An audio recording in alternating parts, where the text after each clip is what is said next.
Muhammad is a final prophet of God. I don't think that he was a prophet of God, because when I look at the origin as to how he received his prophecy, it's concerning to me. I know that he was in a cave and he was attacked, I don't know the right word for it, like by the angel, or he was pressed by the angel and told to read something he said he couldn't read.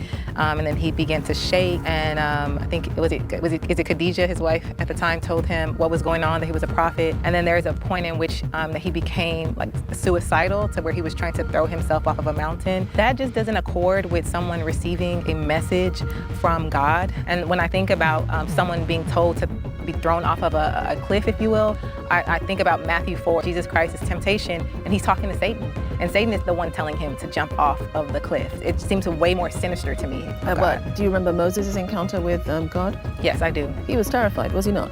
He was terrified, but his life wasn't threatened. And he was afraid. It's not in I think that awe is a better word. Yes, he was in awe is a awe great of word. what was happening. I've been a Muslim for a long time. I've never heard that suicidal incident ever. That's from the Hadiths. I think it's either Sahih Muslim or Sahih Bukhari. We go back, we have to make sure, because there are clear things in the Qur'an that Hadith contradicts. Therefore, we just reject those Hadith. But why is it so hard to find reliable documentation for the Quran? And then again, like, what documentation supports that the Quran is reliable in comparison to the Torah being corrupted?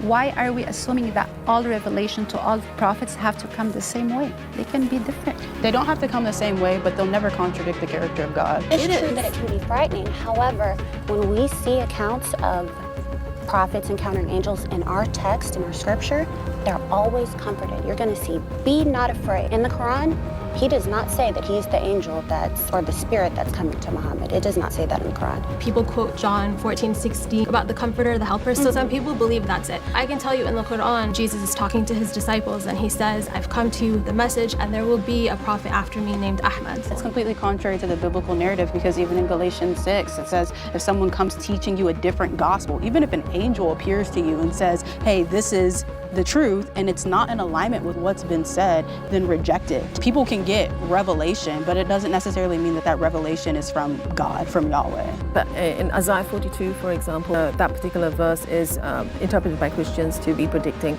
the arrival of Jesus. Jesus himself prophesying that someone will be coming. It's Muhammad. If you read it in context, there's never any room for the idea that Muhammad was prophesying. I think it's 112 verse 3.